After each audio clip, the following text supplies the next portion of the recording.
who's head of the households were making money and had decent jobs. They still, for the most part, in a lot of instances, were living check to check, just because we don't had we didn't we weren't taught that growing up. So, in the same to your point, everybody's like, "Oh, that's our last," right? So you don't end up trying to just make sure you're taking care of what you can take care of. So yeah, I get what you're saying. I just was further explaining it a little bit. That's all. But as an adult, and when opportunities come my way, just like opportunities I'm sure come your way, Freeze's way, oftentimes there are people that are inclined to be like, "Yep, I'm gonna take this opportunity. I'm gonna figure it out." And for me, it's been, here's the best analogy I can give you. If you came to me and said, Dandridge, give me $100, and I guarantee you won't lose more than $10, but you might get 150 back. You are not giving up that 100 up. I'm not giving up that $100. Nowhere close. So That's I'm the whole not point. giving up. Now she's gonna slow yes it now. That's my point. So No, people, that's gonna so be, people, now you no. understand what I'm saying. Like that is No, that's no, She's a gonna different slow yes scenario. it now. No, Freeze. Actually, I would have quick knowed that. I think, but now you're gonna slow yes it now, right? He said now you're gonna slow yes it. And I might be like, let me think about that, and maybe tomorrow slow I'll yes give you it. my See, it might be a slow yes. and Yeah. by that time, the opportunity is no longer present. So I agree with you, and I think there's opportunity costs in having a scarcity mindset, and I'm reflecting on just choices that I have made. And so that is my goal. And if there's other people that experience it in that way, I welcome them to join me on not having this scarcity mindset anymore. Because I do think it can hinder you over a lifetime. It's small choices and they seem small, but with the big picture, they can be pretty monstrous in terms of how the impact that they have on your life. Well, Freeze, you know what this means, right? What's that? You know what this means, right? What that mean? This means that Dandridge may finally, possibly, get flued out. Oh man, no doubt. It would have been a hard no. She may slow yes it now. I might slow yes it. Slow yes it. Hit me in the DM. I might slow yes it. We'll have to redo the show afterwards. We'll have to do another flued out show. I might slow definitely quick nose on the fluid out, but you never know. Listen, you never know. I hear you. You but never know. To your point, like you said about, like, I tattooed "Be Fearless" on my chest a long time ago to take more risk or whatnot. And like you said, it's not the fact that, like, oh, it's not the fact that opportunity scares you or anything like that. It's the fact that, like, I got kids. So now it's like, ooh, I want to take that opportunity, but I got to take this for the kids. I got to do this for the kids. But after December 4th, I feel the exact same way. Like, you know what? They going to be all right. I'm going to take all the risk I can this year. Every doubt that I had in my mind, I'm just going to let it dissipate. And I'm just going to go after what I'm going after, because life is too short. You know what I'm saying? You never know when it's your time to go or whatnot. And like December 4th was like, okay, yeah, you know what? I'm about to go pedal this script that I done had for like 6 years. And I'm going to go out there. I'm going to pedal this mug. Instead of me holding back, like, I got this script that I wrote, but I don't want to send it to nobody. That changed. When I was sitting in the hospital that night, I was like, you know what? Better pedal this goddamn script. So I definitely understand you. I'm definitely going to take more risks this year. That's not a resolution. That was my resolve when I was in the hospital. So, well, I'm glad that you and I can both share in my goal, and we can maybe be accountability partners for each other. For sure. But I think that that's wonderful. But speaking of quick no's, your Detroit Lions got dealt a pretty quick no on Saturday night, Monday night football. Right. We should have and known then it was some bullshit. it has sent tsunami waves through the city. So, G, why don't you update the fans on what happened? Some bullshit. If I can talk about it.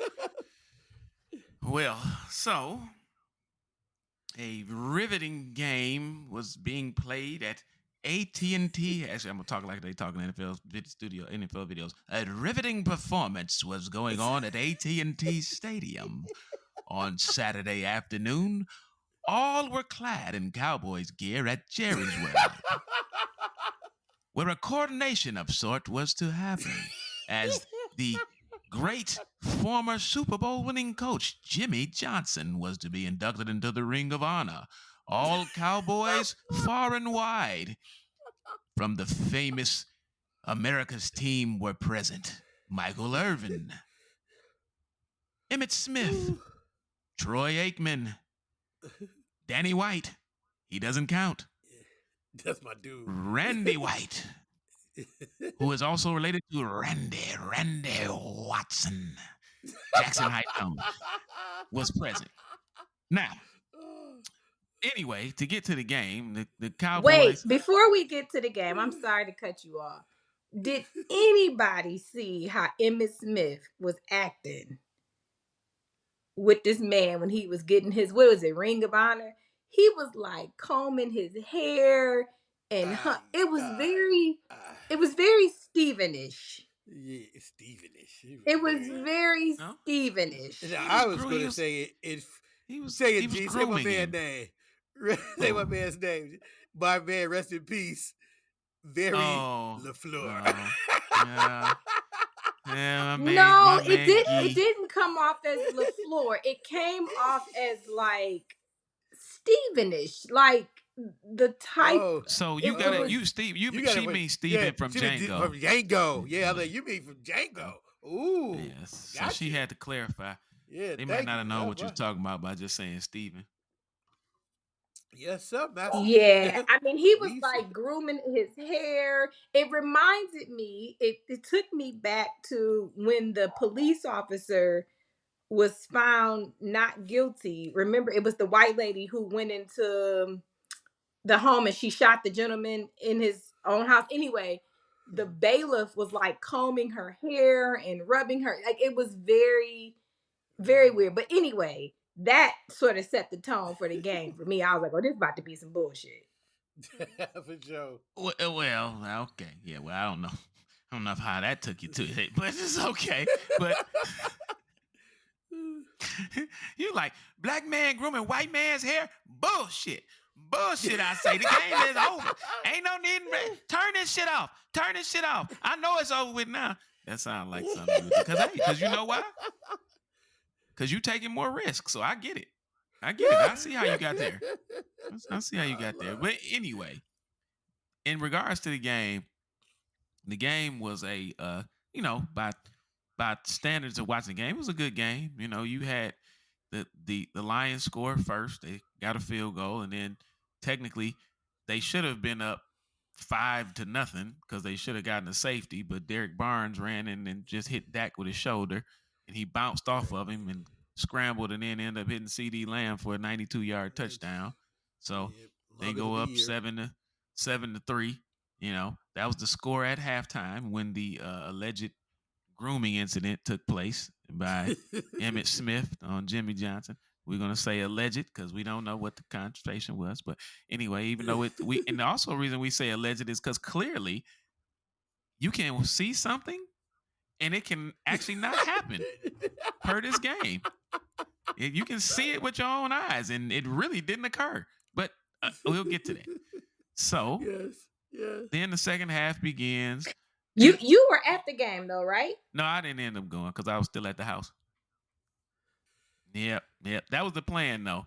The plan was for me to be in Jerry's World, but I'm actually glad I wasn't, because being a Lions fan and knowing how Cowboys fans are, and for all of my Texas people who are listening to this, Cowboys fans, that is, if you ever walk up to me and I'm not talking shit, and just let me not talk shit, because if you start talking shit to me, I will smack the fuck out of you.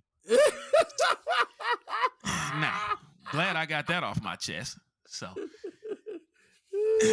anyway, as I crack my neck. So, as I was saying, so the second half plays out, and it's a tight contest. The Lions actually run like a fake. Well, no, I take that back. That was in the first half where they didn't get any points, where they ran the fake punt, Right. and they ended up going for it on fourth down. So the Cowboys end up taking the lead. They scored. The Lions did get another field goal, if I'm not mistaken. Yes, and then the Cowboys score and take the lead. Well, now the Lions have an opportunity towards the tail end of the game to drive back down the field and get some points. They were down at this point by 6. All right. Yep. So they needed a touchdown. Well, as they were are down by 7. Down by 7. Down by 7. I'm sorry, 7. Yes, that's correct. Down by 7 because of the field goal. Down by 7. So then Jared Goff throws an interception, which technically should have ended the game more or less because of the amount of time that was left on the clock. Now, through some once again horrible refereeing, essentially, and through some stupid ass coaching by the Cowboys coach who well, no, seriously, the Lions had 2 timeouts or whatever. So instead of even with the penalty, so a penalty was called for tripping on the Dallas Cowboys. But if you go back and review the Lions, Aiden Hutchinson was a person who attempted to trip. Now, he didn't actually trip him, but he attempted to. Okay. So if a penalty was going to be thrown, it should have been thrown on the Lions, in which case that would have been a first down, and now they would have just been able to run the clock out. But instead, the penalty was called on the Cowboys. It backed them up. Now, they still could have run the ball because they were in field goal range, which would have caused the Lions to have to use all of their timeouts. But for some odd reason, McCartney decided he wanted to throw 3 straight times. The second time he threw was incomplete, which stopped the clock. So then on third down, the Lions had 1 timeout on third down when he ran a play. The Lions stopped it short. They called a timeout, meaning that they would get the ball back with at least 1 minute and 40-something seconds, where if they, in all actuality, what should have happened is either they should not have gotten the ball back if the penalty had been called, or even if they held them, they would have got the ball back with maybe 35 seconds left to play, which is a big difference. With no timeout, 35 seconds to play, no timeouts to drive the length of the field and get a touchdown, it's almost impossible. Almost, but not quite. So anyway, Lions get the ball back and promptly drive right down the field, score a touchdown with 23 seconds remaining, and then decide we're going to go for the win. We're going for the win. We're gonna go for the win. We're not gonna, dilly dally around here. Yeah, play for overtime. We're not gonna kick the extra point. So they go out. They run what appears to be a marvelously well scripted 2-point conversion play that is good. So now everyone celebrates, at least from a Lions perspective. Everyone celebrates and saying they think it's over. They think I don't know if it's weak. Personally, I'm not gonna say that the game was over because the Cowboys still may have won, ironically, but the percentages for the Lions to win is pretty high after that. So then not immediately, but a little bit later, a flag comes out on the field.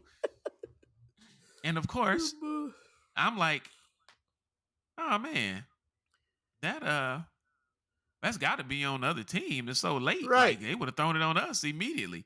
Well, come to find out, they say illegal touching because they say that Decker, who is an offensive tackle, did not report. Now, for those of you who don't know about football, you have eligible numbers on the end of the line of scrimmage that can catch a pass.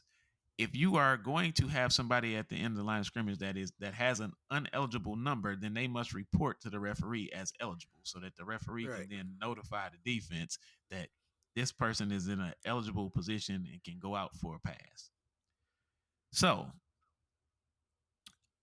initially I was like, man, that's crazy. I'm like, oh man, he didn't report. But then they show footage of him walking over and reporting. The referee does not see. Well, he's right in front of the referee, so he should have seen him. And then, as this is happening, because it's more of a smoke screen, the Lions are running Dan Skipper on, who for the most part of the game, for most of the game, has reported as the eligible receiver. So, Right. as we like to say, it was a window dress.